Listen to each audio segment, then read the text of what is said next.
Bom dia, meus irmãos, graça e paz.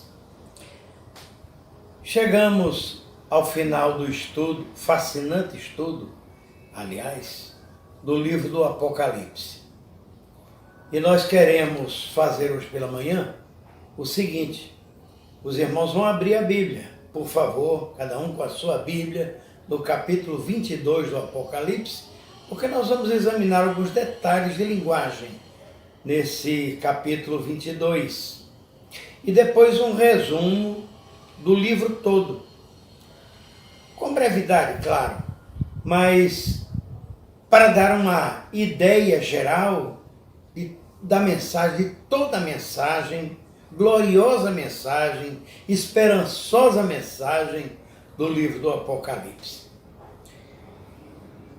Neste capítulo, no 22, nós vemos que os primeiros versículos descrevem de um modo assim colorido e perfeito a Nova Jerusalém, a Jerusalém celestial. Nós temos um ambiente, aliás, muito semelhante ao ambiente de Gênesis, no capítulo 2, de 10 a 14, especialmente, que é o Jardim do Éden. E o que nos impressiona nesse estudo e nesse capítulo 22 é a semelhança também com Ezequiel capítulo 47, de 1 a 12. Os irmãos poderão posteriormente verificar quando analisarem o capítulo 22 com um pouquinho mais de detalhe. Eu acredito que o que nos vai restar depois de tudo é a admiração que nós vamos encontrar em um dos comentários bíblicos, aliás, um excelente comentário, que é o Moody, comentário bíblico Moody, que diz que o pecado expulsou o homem de um jardim, mas a graça levou o homem ao paraíso eterno. Esse é o resumo de toda a Bíblia Sagrada, em uma frase, aliás, bem simples. Então, meus amados, tudo que nós desejávamos acontece agora, nesse capítulo 22. É servir ao Senhor sem limitações, sem barreiras, é ver a sua face, é ter o seu selo pela eternidade, é o encanto, é a abundância de vida, é a plenitude da soberania divina, é a saúde plena para as nações, absolutamente livres, as nações e nós, de qualquer maldição. Em resumo, é isso que é o capítulo 22. Mas vamos agora, então, ao verso a verso, tá bom? Verso 1 diz o seguinte, e eu vou ler numa versão chamada Nova Almeida Atualizada.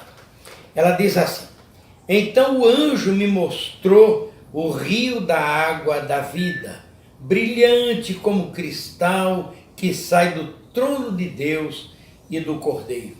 E no meio da praça da cidade, e de um e de outro lado do rio, está a árvore da vida que produz 12 frutos, dando seu fruto de mês em mês. E as folhas da árvore são para a cura dos povos. Que maravilha de descrição que nós temos aqui.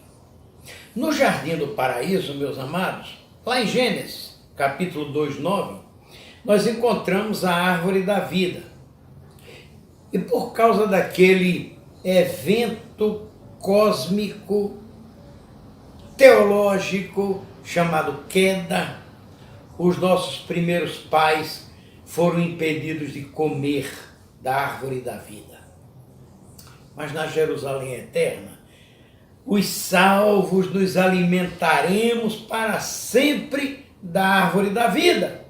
E uma curiosidade aqui, passo para os irmãos, os judeus chamam, aliás, a vida eterna de Gan Eden, em hebraico, Gan Eden, que significa o Jardim do Éden. É assim que eles chamam a vida eterna, portanto.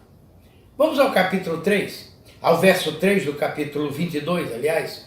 Nunca mais haverá qualquer maldição. Nela estará o trono de Deus e do Cordeiro. Os seus servos o adorarão. Sabe o que acontece? O pecado foi destruído. Acabou. Fim para o pecado.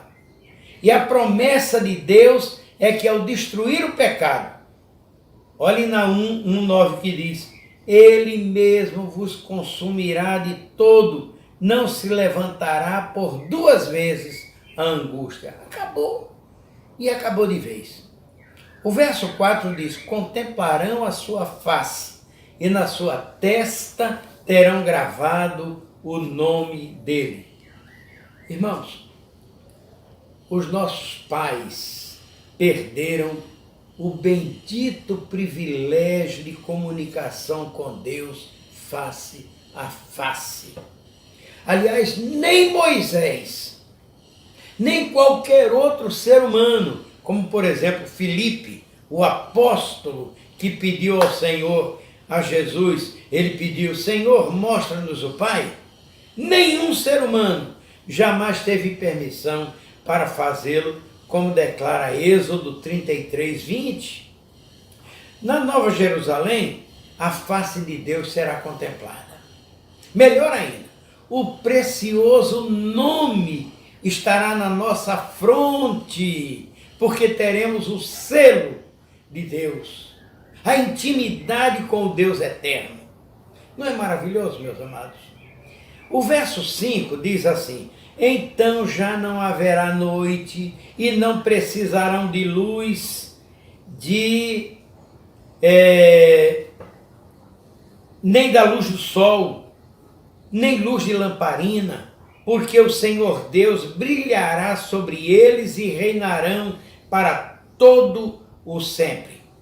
A iluminação, então, não é mais fornecida pela Coelba, não é fornecida pela Celp, não é fornecida pela Excelsa, não é fornecida pela Semig, não é fornecida pela Light, mas é pela própria Kavod, a glória, e pelo Cordeiro de Deus.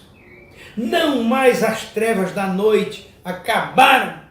Eles não precisarão, nós não precisaremos mais de energia das prestadoras de serviço, nem mesmo, absolutamente, nem mesmo do chamado astro-rei, porque o eterno e bom Deus será a fonte de toda a energia, porque da agora em diante nós viveremos completamente na luz. Agora vamos para o verso 6 até o 17, que fala da volta de Jesus. Por isso, para encerrar o livro, nós temos 3 positivas situações. Nós temos uma promessa, nós temos uma exortação e nós temos uma confirmação.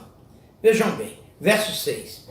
Então o anjo me disse, estas palavras são fiéis e verdadeiras. O Senhor, o Deus dos espíritos dos profetas, enviou o seu anjo para mostrar aos seus servos as coisas que em breve devem acontecer. O fato, queridos, é que essas visões do Apocalipse objetivam informar aos servos de Deus que estarão com o Senhor agora eternamente. Olha o verso 3 até o 5, como eles falam. E falam também das coisas que acontecerão. O comentarista chamado Henry Sweat, ele diz que os espíritos dos profetas são as faculdades naturais dos profetas, despertadas e avivadas pelo Espírito Santo. Então é isso que são os espíritos dos profetas. O verso 7, eis que venho sem demora, e bem-aventurado aquele que guarda as palavras da profecia deste livro. Agora, algumas versões da Bíblia, talvez a sua versão, até diga assim, eis que cedo vem, em vez de eis que venho sem demora. A melhor tradução é venho sem demora, porque significa que os eventos da segunda vinda ocorrerão numa sucessão assim bem rápida. Ninguém será tomado, portanto, de surpresa na sucessão dos eventos, entendamos. E, como dissemos, não há essa ideia, portanto, de que eis que venho na semana seguinte, como algumas pessoas imaginam. E o tempo foi passando, já se passaram mais de 2000 anos que o Senhor fez a promessa. Mas quando ele voltar, no dia em que ele chegar, pode ser hoje, as coisas se sucederão sem demora. Verso 8. Eu, João, sou quem ouviu e viu estas coisas. Ele está assegurando, portanto, que é testemunha de tudo que aconteceu, das visões que foram narradas ao longo do livro do Apocalipse. E depois de ter ouvido e visto, prostrei-me diante dos pés do anjo que me mostrou essas coisas para adorá-lo. Mas ele me disse, não faça isso. Eu sou um servo de Deus, assim como são você e os seus irmãos, os profetas, e como são os que guardam as palavras deste livro. Adore a Deus, disse o anjo. Sabe por quê, irmãos? Porque a palavra de Deus não apoia a adoração de anjos. Isso se chama angelolatria. Lembremos, por exemplo, que lá em Lucas capítulo 2 e Mateus capítulo 2, narrativa do nascimento de Jesus Cristo, pastores e magos diante do menino Jesus não adoraram a estrela, que seria uma astrolatria.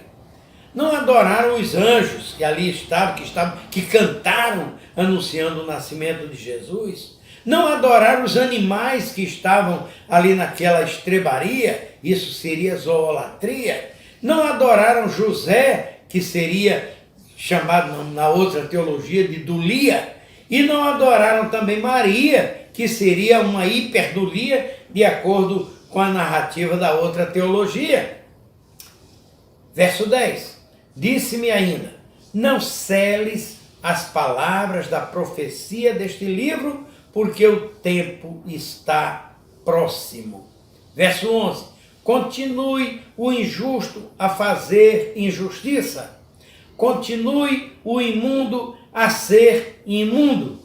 O justo continue na prática da justiça e o santo continue a santificar-se. Que palavras claras, decisivas e eu diria até lógicas. Sabe por quê, irmãos? Porque o anjo de Deus está afirmando que a vida continua até Jesus chegar. Continua nessa mesma situação. Lembremos que o mundo jaz no maligno. O injusto vai continuar sendo injusto e praticando toda injustiça, como estamos vendo. Nós somos testemunhas disso. O imundo continua na sua imundícia. Nós sabemos disso também. Mas, por outro lado, vem aqui uma exortação para nós. O justo persista em praticar a justiça e aquele que é santo a viver na santidade. Isso quer dizer que nós devemos continuar a viver a normalidade da vida cristã, da nossa vida. E um dia chegará em que a porta da graça vai se fechar e a salvação através de Jesus Cristo já não será possível. É isso que afirma Isaías 55:6. Buscai o Senhor, sabe completar, não é? Enquanto se pode achar, e invocai-o enquanto está perto. Atos 17, 29, 30 e 31 também dizem isso. Não levou Deus em conta os tempos da ignorância, agora, porém, notifica a todos os homens que todos em toda parte se arrependam, porquanto estabeleceu um dia em que há de julgar o mundo com justiça. E se quiserem outros textos para acompanhar este aí, temos Romanos 13:11, temos Efésios 1:9-10, 2 Tessalonicenses 2, de 1-12, e o ensino geral da parte de Jesus Cristo. E isso é considerado como sendo o tempo, o fim desse tempo, chamado graça de Deus. Verso 12. Eis que venho sem demora, e comigo está a recompensa que tenho para dar a cada um segundo as suas obras. Segundo aos Coríntios 5,10, o apóstolo Paulo fala da recompensa que é dada a cada crente de acordo com as suas obras.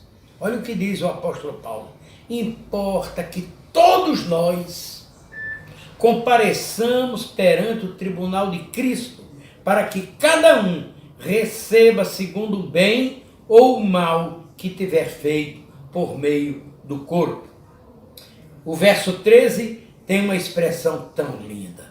Eu sou o alfa e o ômega, o primeiro e o último, o princípio e o fim. Não é lindo? Irmãos, são inúmeras as ocasiões em que Jesus Cristo é apresentado como sendo a origem e o destino de toda a criação. Alfa e ômega, princípio e fim. Hebreus 12:2, por exemplo, diz: olhando para Jesus, autor e consumador, olha do quê? Da nossa fé. Até a nossa fé começa em Cristo e termina também no Senhor Jesus Cristo. Aqui nós temos Apocalipse 1:8 repetido, com as devidas explicações.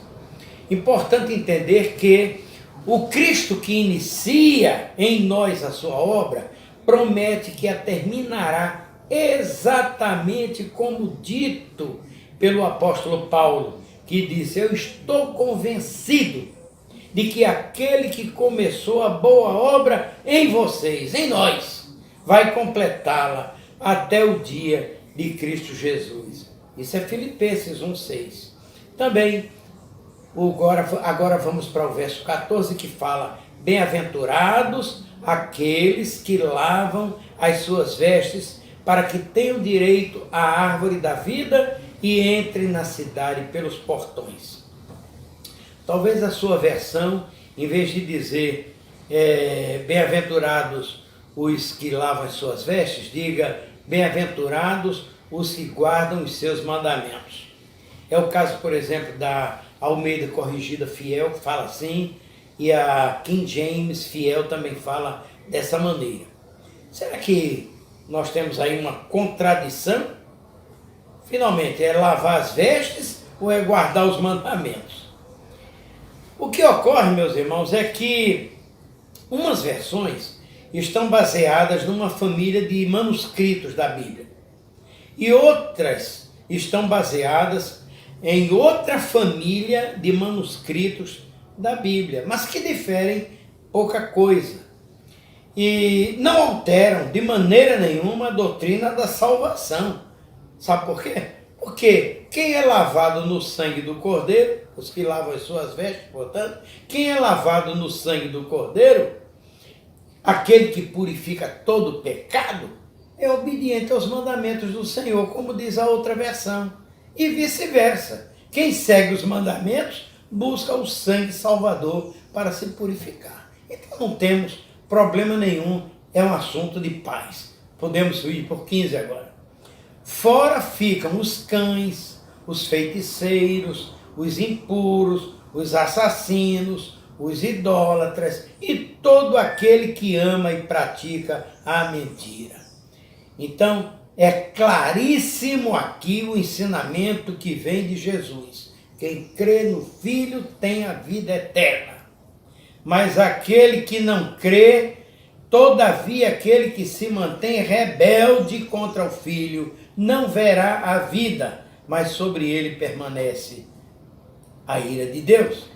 Portanto, meus amados, não é surpresa que ficarão de fora dos benditos muros da Nova Jerusalém aqueles que não se submeteram ao governo e à soberania de Deus, o seu reino. Mas quem são esses chamados aí de cães? Naturalmente não é o seu cachorrinho, o pet. Não é disso que está falando, não. É que no mundo antigo, meus amados, o cão era tido como um animal imundo. O cão era como se fosse um abutre, um urubu, se alimentando de lixo. Era assim, como hoje cães de rua, aliás. E por essa razão, a Bíblia até aplica essa palavra aos maus obreiros. Olha Filipenses 3:2, o que diz o apóstolo Paulo. Acautelai-vos dos cães, são os falsos mestres da palavra, aqueles que são mentirosos quando ensinam a palavra de Deus, aqueles que deturpam o texto sagrado. Acautelai-vos dos maus obreiros, olha, explicou. Acautelai-vos da falsa circuncisão. Verso 16. Eu, Jesus, enviei o meu anjo para dar testemunho destas coisas a vocês nas igrejas. Eu sou a raiz e a geração de Davi, a brilhante estrela da manhã. Que títulos belíssimos! Olha só, raiz e geração de Davi, brilhante estrela da manhã, o próprio sol da justiça, portanto. Agora, Jesus é igualmente chamado em outros lugares de Deus conosco, o Emanuel. Ele é chamado o advogado, ele é chamado o autor da salvação, ele é a palavra, ele é o Cordeiro de Deus e muitos e muitos e muitos outros belíssimos, autênticos títulos dados ao nosso Salvador. Verso 17. O Espírito e a noiva dizem, vem. Aquele que ouve, diga, vem. Aquele que tem sede, venha. E quem quiser, receba de graça a água da vida. Observaram? O convite para o Evangelho, o convite à vida é feito de um modo tríplice. Ou melhor, são três que chamam. Primeiro, o Espírito Santo. É ele quem convence do pecado, da justiça e do juízo. Pela Igreja de Cristo. Claro, é a igreja que tem a missão de ir e pregar. E pelos que ouviram as visões. E a quem é feito? A quem tem sede. Quem tem sede de Deus. Quem tem sede da palavra. Quem tem sede da vida. Mas lembremos, a água da vida é grátis. O seu abastecimento não é da Embasa, não é da Compesa, não é de outra companhia de abastecimento, mas é pelo rio de águas vivas, o próprio Espírito de Deus. Meus irmãos, essa descrição encantadora não pode ficar fechada. É por isso que ela tem que ser divulgada, ela tem que ser anunciada, como existe essa exortação. Ela tem que ser aberta, exposta, colocada à disposição de todos. Os versos 18 e 19 trazem uma advertência. Eu a todo aquele que ouve as palavras da profecia deste livro testifico. Se alguém lhe fizer qualquer acréscimo, Deus lhe acrescentará os flagelos escritos neste livro. Advertências semelhantes encontramos também em Deuteronômio 4:2. Em Provérbios 30 encontramos, sim. Esta, porém, guarda um tom de ameaça e de punição severa. Olha o verso 19. E se alguém tirar qualquer coisa das palavras do livro desta profecia, Deus tirará a sua parte da árvore da vida, da cidade santa e das coisas que estão escritas neste livro.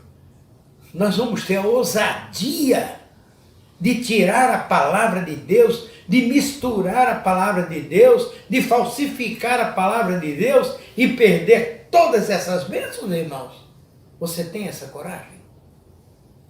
Versos 20 e 21. É uma promessa e uma bênção. Aquele que dá testemunho destas coisas diz, certamente venho sem demora. Amém. Vem, Senhor Jesus. Irmãos, a igreja tinha e tem uma palavra de ordem. A palavra de ordem da igreja é Maranata. O que significa isso? Mar é Senhor. Maranata é vem, Senhor, volta, Senhor. E você pode igualmente dizer isso, claro. Vem, Senhor Jesus, para a minha vida.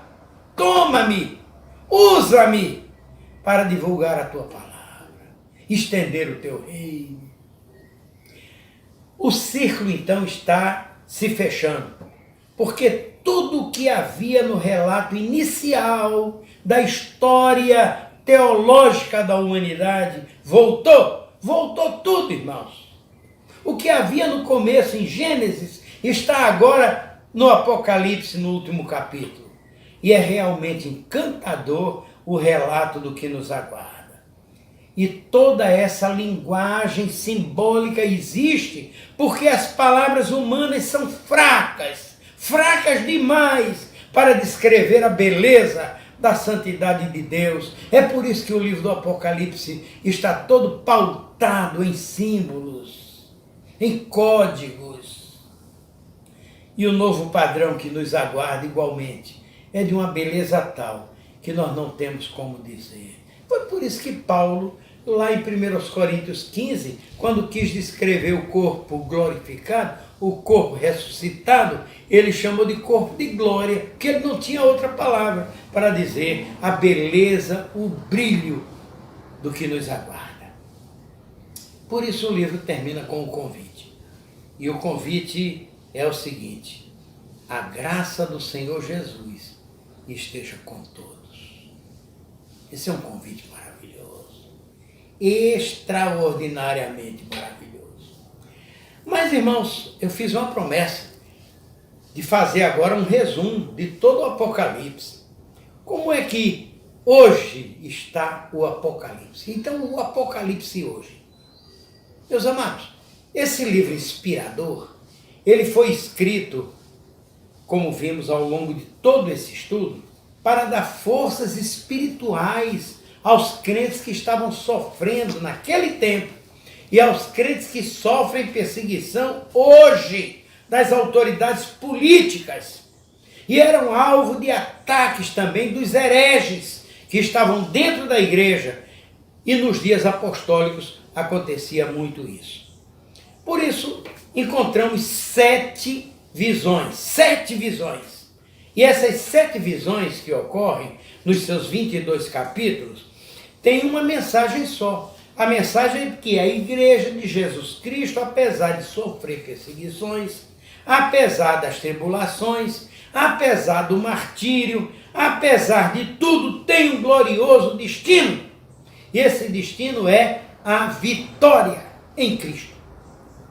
A condenação atingirá o sistema deste mundo e Jesus Cristo vai reinar para todo sempre como Rei dos Reis e Senhor dos Senhores. Por isso, nós temos que ser práticos e extrair lições de todo o livro do Apocalipse.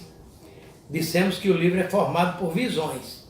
Então, vamos fazer o seguinte: rapidamente, vamos resumir cada visão. A primeira visão, que vai de 1 a 5, capítulo 1 ao capítulo 5. O tema é Jesus Cristo e a igreja militante no mundo e na vida celeste. Muito apropriado. Apropriadíssimo, aliás, para a abertura do livro todo. E a primeira lição que devemos aprender é que, já que Jesus Cristo começou e finalizará todas as coisas, ele é o alfa e o ômega, ele é o autor e consumador da nossa fé. A nossa esperança deve estar unicamente em quem? Nele, em Cristo Jesus. Porque ele é aquele que vem sobre as nuvens e é aquele que todo olho verá. Isso significa, portanto, que é inadmissível para o discípulo de Jesus, para mim e para você, abraçar qualquer movimento ou qualquer ideia que não reflita a atitude e a mente de Jesus Cristo. Nós temos que vigiar como se Jesus estivesse para retornar a qualquer momento, o que aliás é verdade, sem facilitar as coisas para o tentador, aguardando a suprema alegria de louvar o Cristo vitorioso. Outra lição importante que nós aprendemos nessa primeira visão é que temos cartas que foram mandadas às igrejas da Ásia. É aquela região mais ocidental de que hoje é a Turquia. Então, algumas cartas falam de deslealdade. Outras falam de fraternidade. Mencionam fraternidade, comunhão, que aliás deveria existir sempre na igreja de Cristo. Você continua vivendo isso? Você está vivendo isso? Fraternidade e comunhão? Ou dividindo a igreja? Quando nós cantamos, não te irrites, mas tolera com amor, tudo sofre, tudo espera pelo amor, desavenças e rancores não convém a pecadores, não convém a pecadores salvos pelo amor. Ou ainda, como é precioso, irmão, estar bem junto a ti e juntos, lado a lado, andarmos com Jesus e expressarmos o amor que um dia Ele nos deu. Isso é verdade? Isso acontece na sua vida, meu querido? Ou na minha vida? Quando nós dizemos aliança no Senhor eu tenho com você, não existem mais barreiras em meu ser? Será? Existe mesmo ou não existe mesmo? Você vem de rosto aberto, limpo, coração franco e aberto para o seu irmão? Ou isso é uma mentira muito grande, como acontecia em igrejas naquele tempo, quando Jesus manda a carta, ou quando o apóstolo Paulo escrevia, ou quando Pedro escrevia, ou quando Tiago escreveu também? É verdade ou apenas uma figura de linguagem que nós estamos cantando? As cartas também exaltam a pessoa de Jesus Cristo. Jesus que concede o dom da vida, Jesus que compartilha a sua glória, razão porque Ele está no meio dos candelabros, como dizem os versos 12 e 13 do capítulo 1. Percebeu agora? Outras lições preciosas que nós temos é o cuidado de não perder o primeiro amor, o doutrinamento, aquele que você aprendeu tradicionalmente. Não vá atrás de qualquer novidade, não. Não perca o seu primeiro amor, o ardor evangelístico e essa destacada comunhão de que falamos ainda há pouco, de maneira nenhuma. E o lugar especial de fidelidade, de lealdade, de sinceridade, que é uma questão de honra e de caráter cristão. Uma outra lição que nós temos é receber um novo nome, está na Bíblia. É ter o caráter restaurado, porque o nome para o povo hebreu é a pessoa, era o caráter daquela pessoa, o cartão de visitas daquela pessoa. E receber um novo nome, como diz o Apocalipse, é ter o caráter reajustado à luz da graça de Deus. Por isso, é preciso ter um evangelho com compromisso com o Senhor Jesus Cristo. Só com o Senhor Jesus, cuja mente nós devemos ter. Por isso, é preciso lembrar todo o tempo, ter essa consciência absoluta o tempo todo. A segunda visão, que vem nos capítulos 6 e 7, é a dos 7 selos. E à medida que os selos vão sendo abertos, lições maravilhosas, lindas, preciosas vão sendo ensinadas. Com certeza a primeira delas é sobre o que acontece quando o Cordeiro de Deus governa. E os 7 selos apresentam as características e os princípios do governo de Cristo. Sabe qual é a primeira lição que eu encontro? É que o inimigo não descansa. No governo de Deus, que é este que nós já estamos vivendo, o reino de Deus já está entre nós, o inimigo não para, ele não tira férias. Satanás não está descansado, e o que ele puder fazer para atrapalhar o crescimento do reino de Deus, ele faz. Primeira lição: Satanás, o inimigo, não descansa. E ele usa os seus secretários, exatamente para não deixar que o povo de Deus também descanse. Olha o que diz Romanos 8. Tenho para mim que as aflições deste tempo presente não se podem comparar com a glória que há em nós e há de ser revelada. Perceberam? Nós nem temos ideia do brilho, da glória, da presença de Deus, de quando estivermos diante dessa presença. Então, a terceira visão, nós temos as 7 trombetas, capítulos 8 a 11. Então, se a segunda visão é o que acontece quando Cristo reina, a visão seguinte fala do que acontece quando ele é rejeitado. E a descrição do que sucede após o toque das trombetas é algo, meus irmãos, tremendo. O evangelho que é anunciado com zelo, o irmão não faz isso com zelo?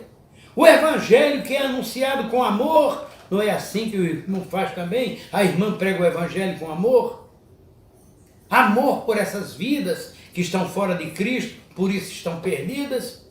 Esse evangelho tem que ser deglutido, ele tem que nos alimentar, ele tem que nos sustentar e nos nutrir, apesar de ter uma palavra de justiça que é representada pelo amargo que fica no nosso ventre.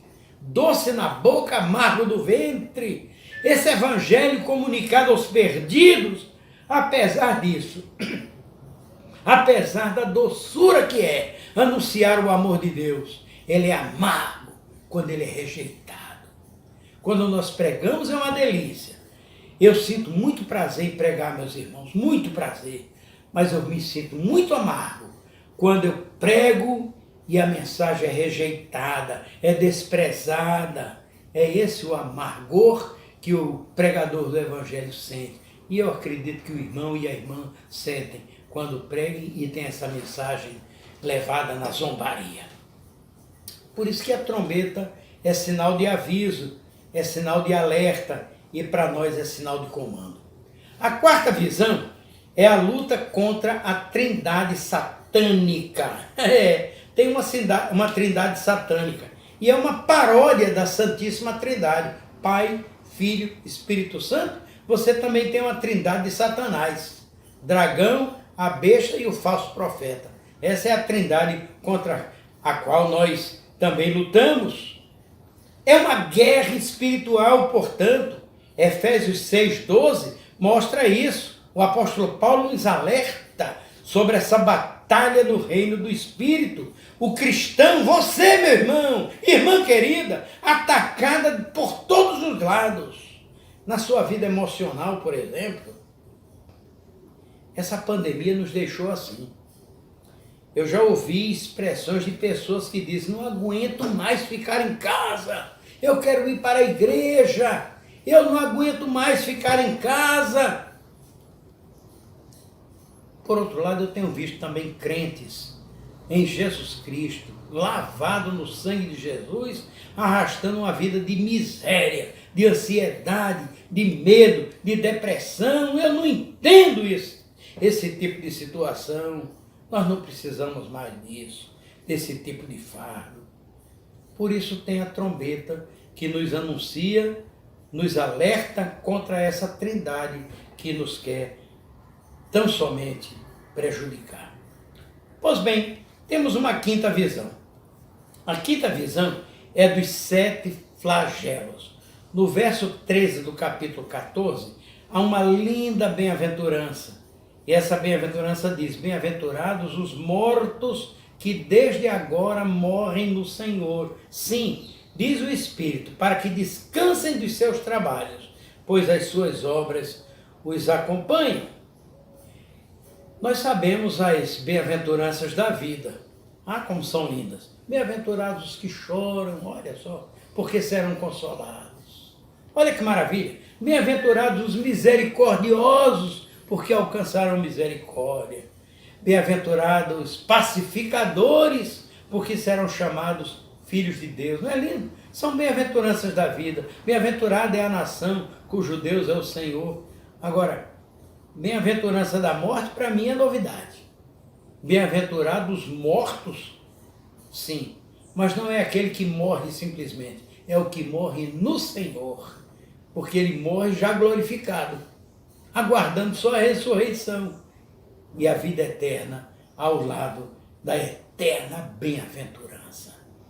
Vamos adiante? E adiante eu tenho a sexta visão, que é a destruição do mal. Capítulos 17, 18 e 19. Extraordinária bem-aventurança, bem-aventurados os que são chamados à ceia das bodas do Cordeiro. Sabe o que é isso? É viver eternamente agora com o Senhor. Já somos bem-aventurados quando somos chamados para o chá de cozinha, que é agora. Nós estamos no chá de cozinha, na recepção de casamento. Imagine só quando vier o casamento do Cordeiro e a sua noiva, que é a Igreja de Jesus Cristo. Aliás, é o objeto que nós temos nos capítulos 20, 21 e 22, que é a sétima visão. A gloriosa descida da Nova Jerusalém que nós tivemos no domingo passado e, finalmente, a glória que temos nesse capítulo 22, que nos apela a ser mais decisivos, decididos, práticos, ousados na pregação de que o Senhor vem, porque nós estamos apelando na nossa oração. Vem, Senhor Jesus! E ao mesmo tempo apelamos a que todos venham à água da vida. Sabe, meus irmãos, dizemos até amém. Amém, Maranata, amém. Porque esse amém não é depois da oração, é um amém antecipado. E esse amém antecipado, porque ele é uma afirmação cheia de fé. É uma afirmação de certeza na promessa de que Jesus Cristo disse: certamente cedo venho e virá. E essa é a graça de Jesus, o amor que nós não merecemos, mas é o amor que Ele nos concede e que o levou àquele calvário sangrento. Essa mensagem, irmãos, é a que nós temos que levar. Não esqueçamos jamais a mensagem do Apocalipse. Aliás, a mensagem da escatologia, das últimas coisas, é talvez a grande esquecida na Igreja de Jesus Cristo. Temos que anunciar mais que o Senhor está perto de vir. Louvado seja o nome do Senhor. Amém. Vamos aguardar agora a próxima série de lições sobre o começo de tudo, o livro do Gênesis. Amém. Deus abençoe a todos.